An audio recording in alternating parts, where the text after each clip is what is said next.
We've all seen it happen. Someone rises to incredible heights, only to come crashing down in the most unexpected, heartbreaking way. That was exactly the case for Cindy Crawford's son, Presley Gerber. Once seen as a rising star with everything going for him, good looks, famous parents, and a promising modeling career, Presley's fall from grace was so shocking it reportedly brought his mother to tears. Today, his name isn't just associated with red carpets or magazine covers. Instead, Presley's story has become a cautionary tale, one whispered among industry insiders and young hopefuls alike. But what really went wrong? How did someone with the world at his feet spiral so fast and so far? Grab a seat, because we're about to dive into all the jaw-dropping details behind Presley Gerber's very public downfall. Cindy Crawford's journey to the big stage. Before we dive into all the details about Presley's public downfall, we first have to talk about the woman who birthed him, and why exactly his recent transformation has sent her into a downward spiral. Cindy Crawford had it all: the looks, the body, the fame. At one point, she wasn't just a model, she was the standard. From runways to magazine covers, music videos, and even global campaigns. Cindy was everywhere. She had half of Hollywood chasing after her, and when she walked into a room, the world noticed.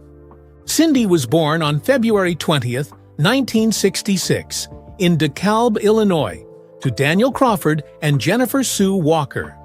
She grew up in a typical Midwestern family alongside her two sisters, Chris and Danielle, and a younger brother, Jeffrey. But tragedy struck early. Jeffrey died from leukemia when he was just 3 years old.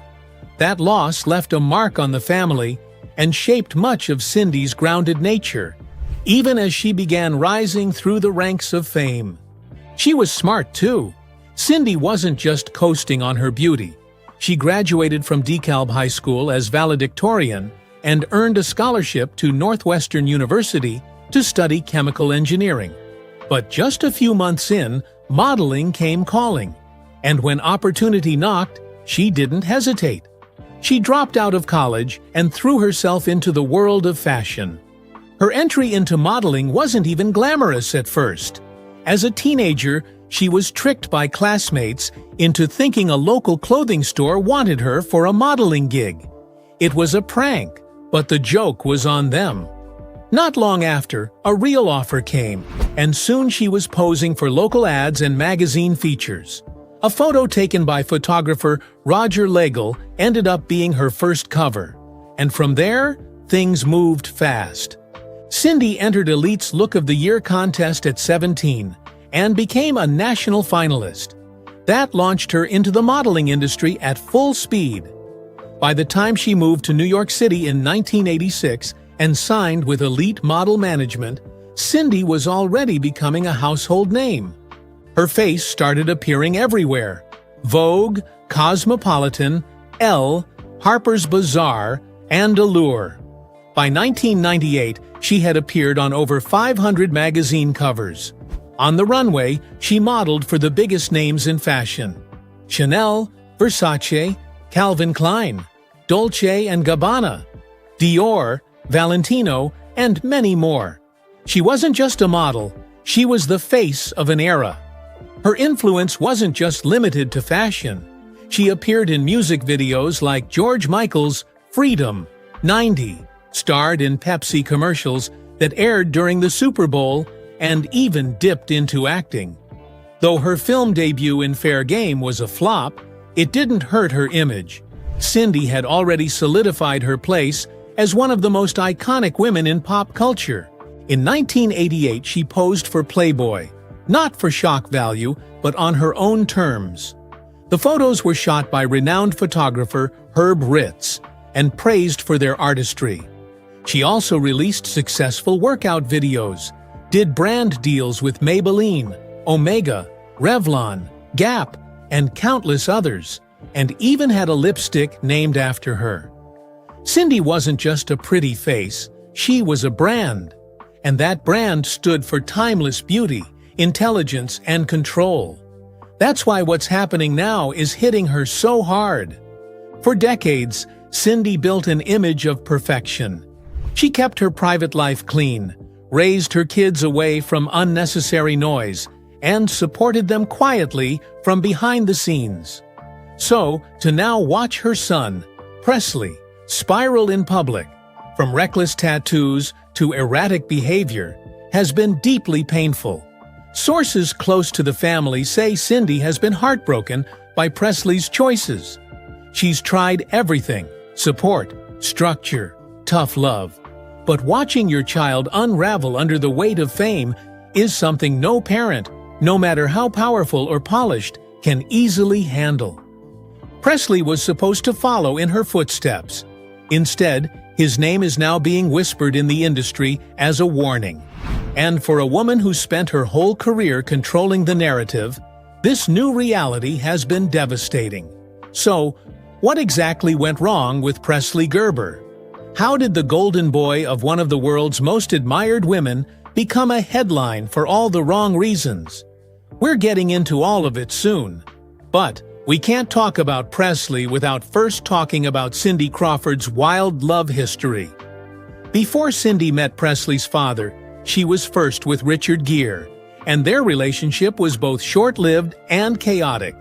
Cindy Crawford and Richard Gere. Cindy Crawford has had two high-profile relationships that drew nearly as much attention as her modeling career. The first was with actor Richard Gere, and the second with businessman Randa Gerber, the father of her two children. At one point, Cindy and Richard were the power couple of the early 90s.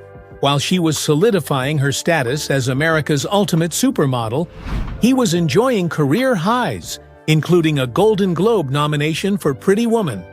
On paper, they looked like a perfect match. In reality, their relationship was anything but simple. They reportedly met in 1988 at a mutual friend's barbecue and instantly clicked, despite the 17-year age gap. Cindy was only 22 at the time, already famous for her Vogue covers, flowing brown hair, and million-dollar smile. Richard was 39 and already a Hollywood heartthrob. Their chemistry was undeniable, and after 3 years of dating, they eloped in Las Vegas in December 1991. It wasn't your typical celebrity wedding. Cindy later shared that it was a spontaneous decision. She wore an Armani suit and walked down the aisle with tinfoil rings, an impulsive choice that mirrored the whirlwind nature of their romance. But behind the glamour and fairy tale appearances, the cracks had already started to show. Looking back in the Apple TV Plus documentary, The Supermodels, Cindy reflected on how much she had molded herself around Richard in the early days of their relationship. She admitted that as a young woman, she was eager to blend into the life of the man she loved. If he liked baseball, she liked baseball. If he was into Tibetan Buddhism, she was open to trying that too. She described it as a time when she was still discovering herself and, in the process, trying to fit into someone else's world. When their marriage ended in 1995, Cindy was 29. Richard was turning 46 that year.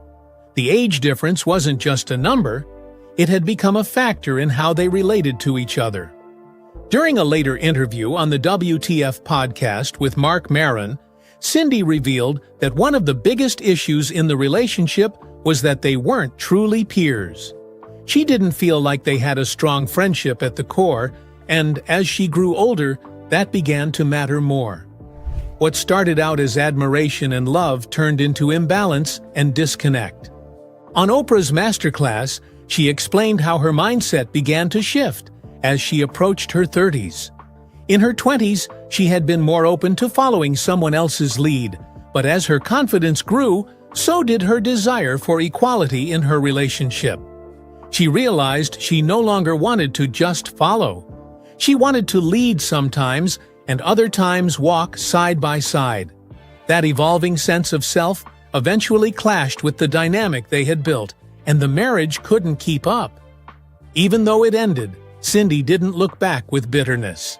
In fact, She saw it as an important chapter in her life. She shared that she learned a lot about how to manage fame from Richard. He had clear boundaries when it came to fans. If it wasn't a good moment to take a photo or sign an autograph, he simply didn't. Watching him helped her understand how to protect her own peace in the spotlight. She also admired his intelligence and his curiosity about the world. For Cindy, that time in her life taught her more than most people realized. Eventually, she moved on and found the kind of love that lasted. Cindy married Randa Gerber, a successful businessman, and together they built a life that included 2 children, Presley and Kaya, while Richard also moved on and is now married to Spanish activist Alejandra Silva, with whom he shares 2 young sons. The couple is reportedly planning a move to Spain to raise their children in her home country. So while Cindy's first marriage may not have lasted, it shaped her in ways that extended far beyond love. It prepared her for the woman, wife, and mother she would later become. One who now finds herself facing one of the toughest challenges of all: watching her own son battle his demons in public. Cindy Crawford and Randa Gerber. Enduring love story. When Cindy Crawford met Randa Gerber in the early 1990s, love wasn't the goal. She was still married to Richard Gere, and Randa was also in a relationship. But their unexpected meeting at her agent's wedding ended up changing both their lives. Cindy had attended the wedding alone because Gere hadn't wanted to go, and that left the space for a chance encounter. Randa was there too, and even though neither of them was looking for anything serious, they clicked. There was no pressure, no expectations. The fact that they were both unavailable meant they could be themselves. Over time, they built a friendship. And when Cindy's marriage ended in 1995, that friendship slowly turned into something deeper. By 1997, Cindy and Randa were officially a couple, appearing together at the premiere of Father's Day. A year later, they tied the knot in a quiet ceremony on a beach in the Bahamas. It wasn't the kind of over-the-top wedding people expected from a supermodel. Cindy didn't wear a custom gown. Instead, she chose a simple white lace mini dress from John Galliano's ready-to-wear collection. She walked barefoot. Randa wore black trousers and a relaxed white shirt. They walked down the aisle hand in hand together. From the start, their relationship was rooted in something real. Soon after their wedding, they started a family. Their first child, Presley, was born in July 1999. 2 years later, they welcomed their daughter, Kaya, in September 2001. While both children would eventually follow in their mother's footsteps into modeling, Cindy and Randa kept their home life grounded and away from the chaos of Hollywood. Cindy has often said that friendship is what kept her marriage strong. She's spoken about how mutual respect guided their decisions, whether it was parenting or career moves. There was always room for each other's voice, and that balance helped them handle the ups and downs that came with busy lives and public attention. One gesture that stood out to her happened early in their relationship. Cindy had once mentioned in passing that she'd always wanted a piano. She didn't bring it up again, but one Christmas morning, she woke to the sound of someone playing Christmas music downstairs. When she got there, she found a piano in the living room, with a friend playing carols. Randa had quietly arranged the entire surprise. For Cindy, it wasn't about the gift, it was about being heard. When they marked their 25th wedding anniversary, Cindy shared a heartfelt message online, reflecting on the life they built together. She posted photos from their wedding day and wrote about how proud she was of the way they had navigated life as partners.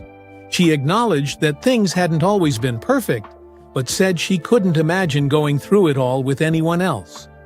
Randa wasn't just her husband. He had always been her best friend. Their relationship has stayed strong through decades of fame, family, and everything in between. It's not flashy or loud, but it's real. Who is Cindy Crawford's first son? Presley Walker Gerber was born on July 2, 1999, to Cindy Crawford and Randa Gerber. With a supermodel mom and a successful businessman dad, Presley grew up surrounded by fame, fashion, and cameras.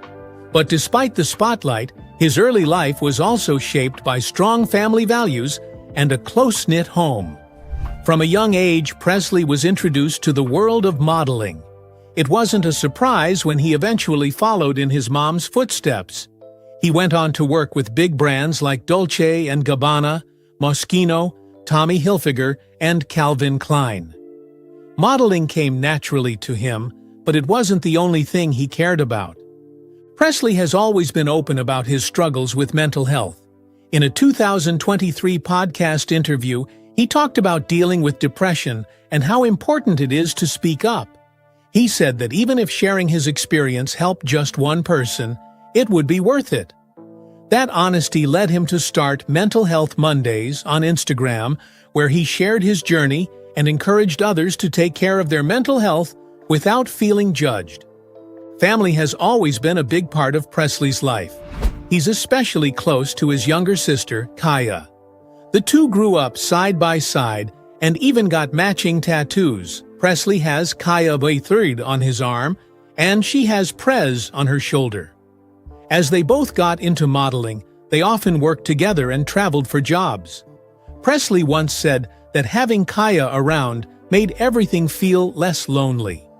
He also spent a lot of time with his mom, not just on shoots, but at charity events too. Cindy often brought Presley along when she volunteered at children's hospitals or helped out with causes like the Leukemia Society. She later said one of the things that made her proudest was seeing her kids continue to give back on their own, even when she wasn't there. Outside of work and family, Presley is the kind of person who loves staying active. He grew up surfing, playing basketball, snowboarding, and biking with his dad. He's also known for his tattoos, which have become part of his personal style over the years. Growing up in a famous family gave Presley a lot of opportunities, but it also came with pressure. Still, his early years were marked by a strong foundation, one built on family, honesty, and trying to use his voice for something good. And although Presley has a good family, who has mostly kept him grounded and made him feel seen and loved, even they couldn't stop him from unraveling in the public eye. Presley Walker Gerber's public downfall. Presley Gerber was born into the spotlight, the son of supermodel Cindy Crawford and model-turned-tequila mogul Randa Gerber.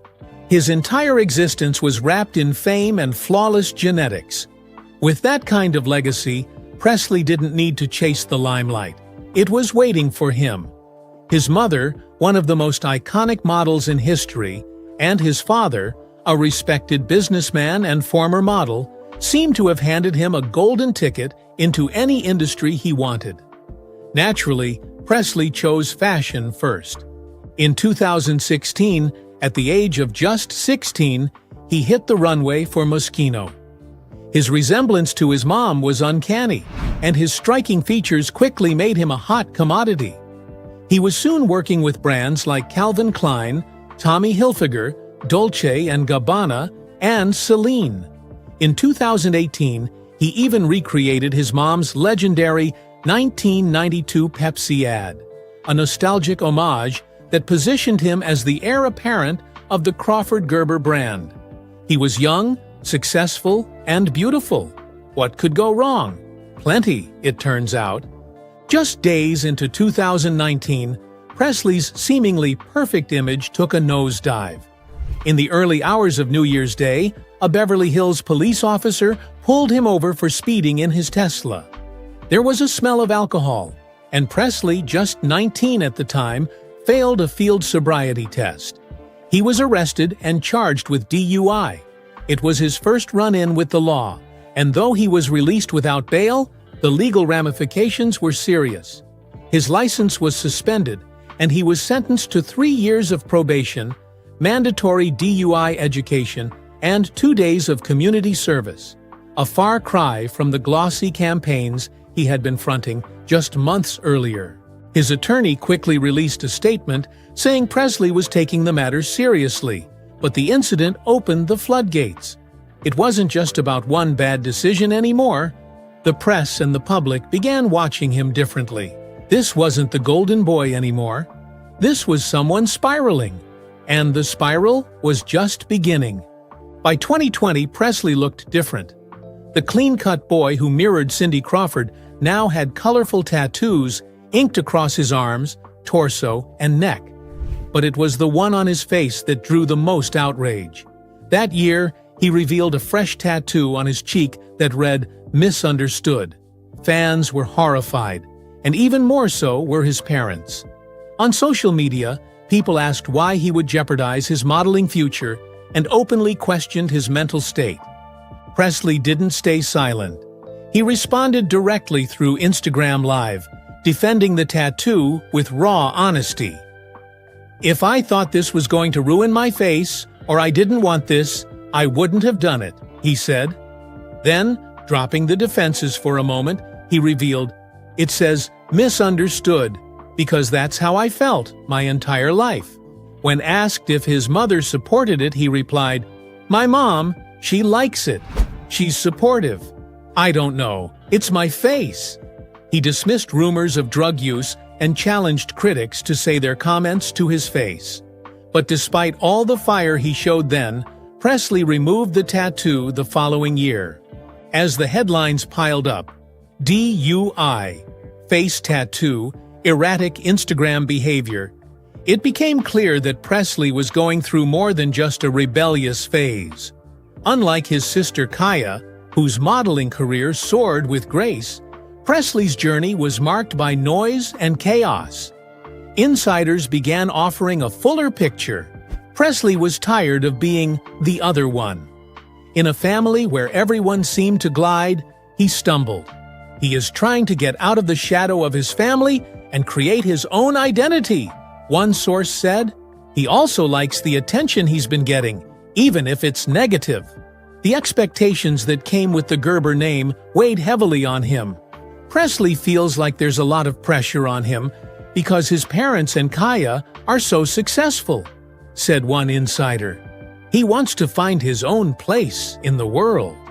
But for Cindy Crawford and Randa Gerber, Presley's behavior was more than an image issue. It was heartbreaking. Behind closed doors, the parents were deeply worried. He posted videos at gun ranges, made cryptic comments, and seemed lost in his own storm. "It's tough for them to see and has caused great concern," a family friend said. They know these statements are some kind of cry for attention or help. They were right. Presley's ups and downs weren't just playing out online. They were happening in real life, too. According to reports, he had already been in treatment before. His parents were pushing for him to get more serious help, believing that he was falling off the beaten path. He had started acting out more on social media, venting frustrations, and in one case was hospitalized after a mountain biking accident. They want to make sure he's in a good mental state and are closely watching him, the source said. In late 2022, a flicker of romance added some hope. Presley posted a photo carousel on Instagram with model Lexi Woods, captioned, "Guys, I did it." The photos were romantic and playful, and fans immediately speculated that the two had gotten engaged. Woods reposted it with emojis of a heart, a lock, and an infinity symbol, only adding fuel to the fire. But within weeks, it was over. The posts were deleted, the relationship ended, and sources said they had realized very quickly it wasn't going to be long-term. Presley had loved hard and fast, but again, it didn't last. Lexi, sources claimed, was ready to focus on herself, her modeling career, and her podcast. Presley was left behind to pick up the pieces. By 2023, Presley was beginning to confront everything he had gone through. In an honest and emotional interview on the Studio 22 podcast, he reflected on his life's missteps. "For me, having struggled with mental health, depression, and other things that come with that, I just want to help others avoid the place I was in," he said. "If I help one person, or 100, that's enough. He acknowledged the pain he'd caused, the battles he'd faced, and the hard-earned wisdom he'd gained. "I've seen a lot and learned a lot," he shared. "What I hope I can do is have made the mistakes for other people so they don't have to." Inspired by his own journey, he launched Mental Health Mondays on Instagram. In each episode, Presley offered insights and tips on managing mental health, hoping to guide others through their own struggles. He admitted he had to learn the hard way, but if someone out there was willing to listen, he could help lighten their load. He also explained why he stepped back from modeling. Though he had once walked for fashion giants like Balmain and Dolce & Gabbana, and even won Emerging Model of the Year at 17, his heart was never fully in it. "I hope not. Not a huge fan, but I do it when I can," he admitted during a 2020 Instagram Live when asked about future runway plans. By 2019, he had begun slowing down. The unpredictable schedule, the lack of structure, and long stretches of waiting between gigs began to weigh on him. You could be working January through February, and then you have no idea when the next job is coming, or when you're getting paid for the last one, he said. To him and his friends, modeling was just a stepping stone. Presley had other goals. He talked about getting his real estate license and using his modeling income as a springboard for building his own business, outside the shadow of his family name. Through it all, social media remained both a battlefield and a diary. During his misunderstood era, Presley was defiant. By 2023, he was wiser. In an episode of Mental Health Mondays, he said, "I've let a single comment ruin my day. I've learned not to let that energy in." He advised followers to take breaks when needed, to reach out to friends, and to block out the noise. "We're all on this journey together," he said. "I have a lot more to learn, like everyone." And then, in August 2024, Presley made his most vulnerable admission yet. In a series of Instagram stories, he revealed he was struggling with opioid addiction. "I'm dealing with a current, very high opioid addiction, and I've been on and off them for years now," he shared. "If you didn't know, now you do." He spoke candidly about preparing for ibogaine treatment, a powerful psychedelic therapy used to treat addiction and PTSD. "I'm scared," he admitted. "Getting clean is a scary thing. That's why so many people struggle with it." But he was committed. "It's time for me to do it, and stick to it." He told followers he would document the process to stay accountable and maybe even help someone else. The confession wasn't a breakdown, it was a breakthrough. "Hopefully, everyone now understands where I'm at." Presley Gerber's story isn't one of a neat rise and fall. It's a story of pressure, rebellion, pain, and growth.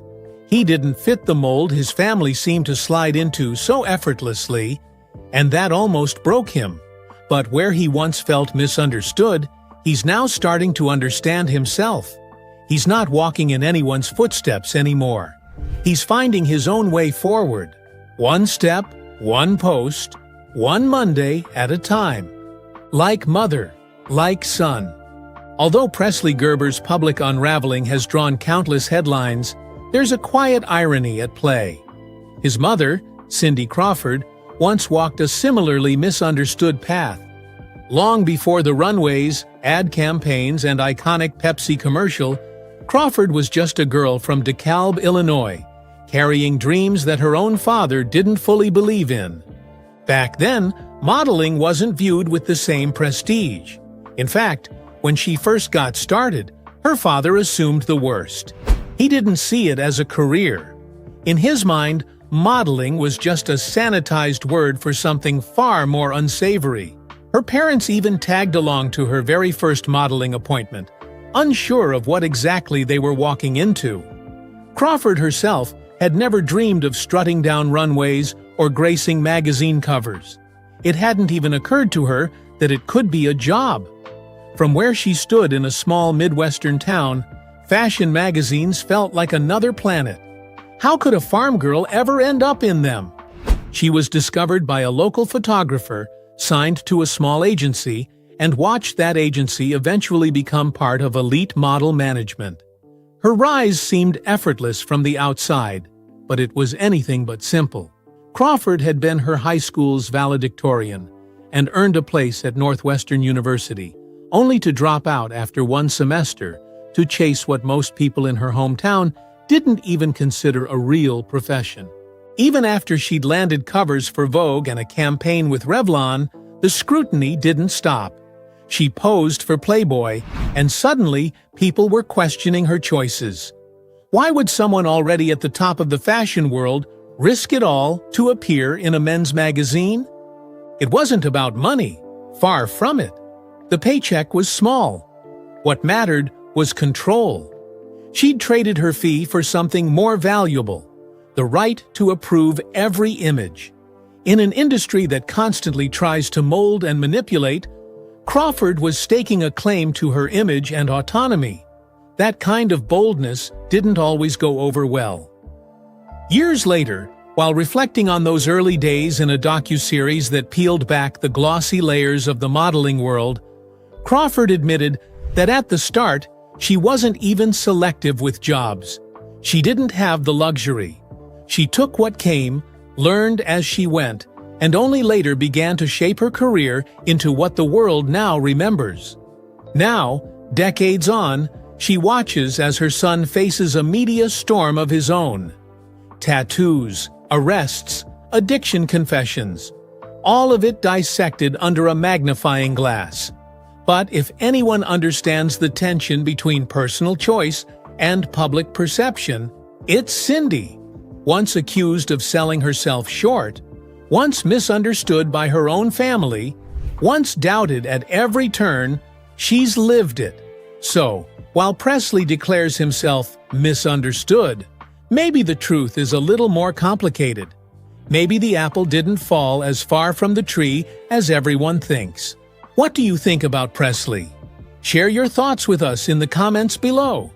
Don't forget to like, share, and subscribe. Also, click the next video shown on your screen. You will enjoy it.